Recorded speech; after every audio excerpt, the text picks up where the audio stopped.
Hello, everyone, and welcome to another episode of the Gridiron Glory here with Will and Tad. We cover all 32 teams. Looking at Sunday night football, week two, we had Atlanta with an impressive 22-6 victory at Minnesota. A rematch of the national championship game between Michael Penix and JJ McCarthy. So a big game there. Though the highlight of the game was honestly it was neither quarterbacks. I mean, I'd say the standout in the players in the game were more, at least for Atlanta's case, more in the running back room with um Bizon running 22 carries, 143 yards, just running through everyone. A very difficult game for the Vikings in terms of tackling, in terms of getting a lot of pressure, at least in the running back situation, a lot of run pressure. And of course, Tyler Algier, a nice game too, 16 carries, 76 yards, and a touchdown. So, what was your take on this impressive performance by the Atlanta run game? Yeah, starting with uh Bajan. Bajan, right? Bajan Robinson. B John. B John. Help me out here. Yeah, Yeah, B John, right? B John Robinson. That's how he wants it said. Yeah, anyways, 22 carries, 143 yards. Did not have a touchdown. But yeah, Bajan, he's an incredible player. A top five running back in the league. He went out there and put on a clinic tonight. But yeah, Tyler Alligator, 16 carries, 76 yards, and a touchdown there. Yeah, this Atlanta running back room did everything they could to make life as easy as it possibly could be for Michael Penix Jr. yeah, they certainly did a big game there, a big game for the Atlanta offensive line, at least in the run blocking. Just impressive there, especially with Caleb And McGarry, one of their best linemen out. Impressive to it do that. it did. I mean, these two running backs made me scratch my head majorly about the Vikings front seven. Yeah, I mean, just it was insane to me what they were able to do.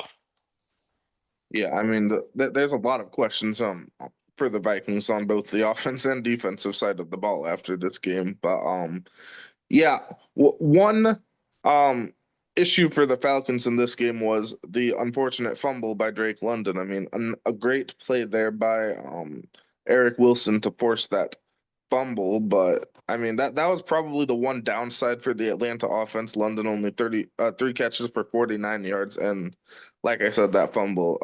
But trust and believe that this is a very high level player, and Drake London will bounce back. I have no doubt. Yeah, Drake London, yeah, three catches for the 49 yards. A quiet game today against the Vikings. Uh, though I will say the secondary probably played a little bit better than the front seven. Um, in this sense, going up against and in his fairness, Drake Lugman was going up against guys like Ivan Pace and Byron Murphy, and of course, it does not look like Harrison Smith played in this football game, but yeah, um, yeah. So he was going up against guys of the likes like that. Yep. That's definitely how it was. The Atlanta defense had a very impressive game. I mean, the Vikings had no success in the run game, and a lot of that goes to the Atlanta defensive line. I was very impressed by James Pierce Jr., the rookie there. He had only 2 tackles and a half sack, but he was a disruptive force there, getting in there, disrupting the battered offensive line. So I was impressed, especially with the Atlanta rookies today. Also, the interceptions by Watts and Bowman. I mean, Bowman almost had 2 interceptions. I mean, he lost one of them on review, but just incredible play by a very young secondary. You can already tell that Jesse Bates is in there coaching them up on the field. Just a very impressive performance by Atlanta, especially on defense. I mean, this Atlanta defense had we talked about it in the preseason. We talked about their secondary, and just the kind of things that we can do. I mean, especially with guys like Jesse Bates. I mean, being a leader up in that secondary, Xavier Watts, even James Pierce, Leonard Floyd, um, Zach Harrison up front, an incredible day. Brandon Dorius, even. So This Atlanta defense, I would definitely have to say, is probably a top half defense in the league, just based off of 2 weeks of football and what we knew in the preseason. Um, and yeah, if the Atlanta Falcons are to win the NFC South, a major reason to that will be because of some of their defensive playmakers. Yeah, and we'd also be remiss to not mention the incredible Atlanta debut of Parker Romo, their kicker. He is well, at least for this game, he was replacing Young Wei Koo, who of course had the unfortunate miss at the end of the game last week. He went 5 for 5, long of 54, facing off against the team that he was with last year. So a big day there for Parker Romo. And now there's going to continue to be some questions about will he continue to be the guy? Will Young Wei come back and retake his job? So some interesting questions there. It looks like Parker Romo with a performance like this, he certainly looks like he might be trying to stake a claim on this kicking role. Well, in the NFL, and especially when you're a kicker, you're almost always you're pretty much you're pretty much as good as your last game, right? Yeah. And I mean, for the case for Young Wei Koo there, missing that field goal at the end of last week, and I mean, the Falcons, they had Parker Romo ready to go, wanting this shot, and he proved himself. So, I mean, especially when it comes to kickers in the NFL, no one talks about the special teamers in this league.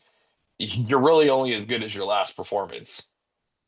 Yep, you're really only as good as your last performance. Definitely true there. I mean, just a very strong showing from Parker Romo, and also some credit could go to the long snapper Liam McCullough as well there. I mean, you don't get those 5 kicks off without good snaps. So credit there. Looking on the other side of the ball, a very rough game for the Vikings following their comeback win week 1. JJ McCarthy was not good. He had a lot of struggle there. 11 for 21, 158 yards, the no touchdowns, the 2 interceptions. And important to note, he was sacked 6 times in the game, 5 times in the first half. The offensive line, they were definitely not good. They weren't good week 1. They were even worse week 2. So just unfortunate there. You got to get Darisaw back. Without him, the offensive line looks a lot worse. And then, of course, you have the center Ryan Kelly getting concussed in the game.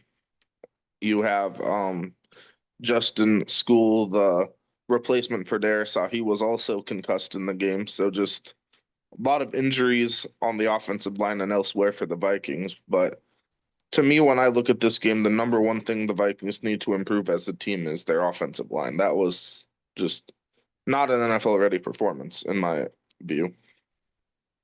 Um, no, it certainly wasn't. And like obviously JJ McCarthy getting sacked 6 times it has a lot to say for that.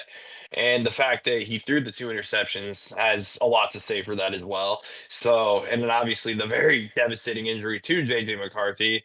Um, so just yeah, it seems to me that this Minnesota offensive line, Tad, isn't as big as we thought they were in the preseason, sadly.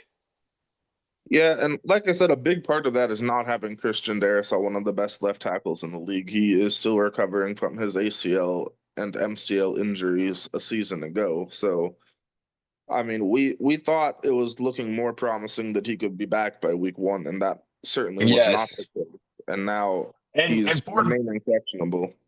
and I mean it's just ironic because for the Vikings next week they play the Cincinnati Bengals, another team with offensive line issues, and this very well could be the battle of Carson Wentz versus Jake Browning. So Yeah, it's definitely um looking that way. yeah, so it looks like it might be Carson Wentz time in Minnesota.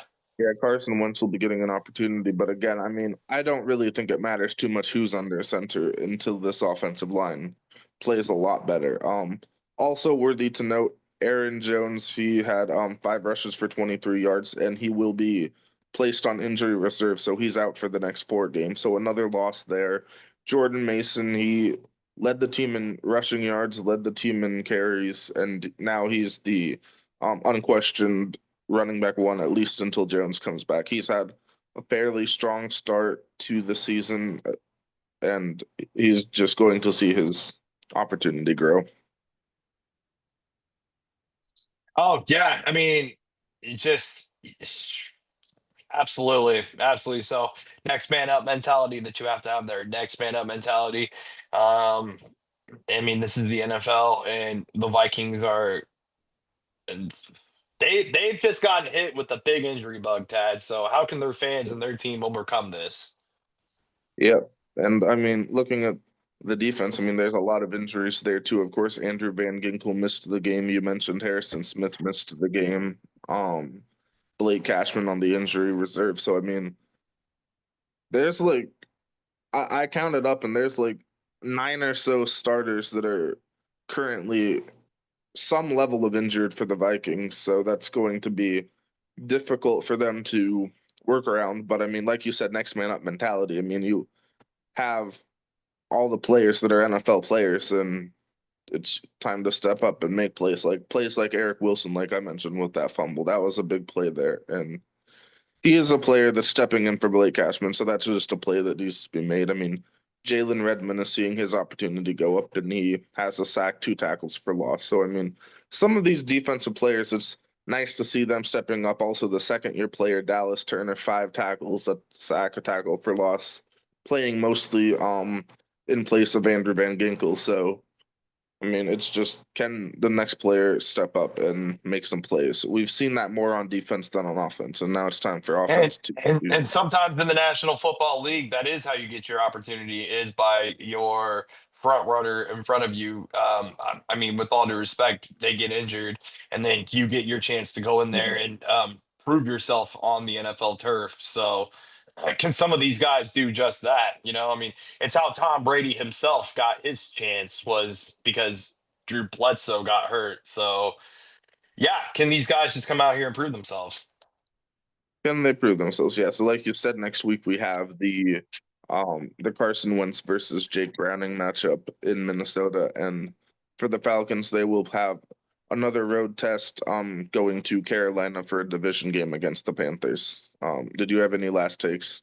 I don't have any last takes on Falcons and Vikings other than just you know, great stuff from the Falcons, and you know, you really hate to see the injury bug for the Vikings. Yeah, so thank you all for watching. This has been the Gridiron Glory. Please continue to like, subscribe, and follow for exclusive NFL content. Thanks for watching.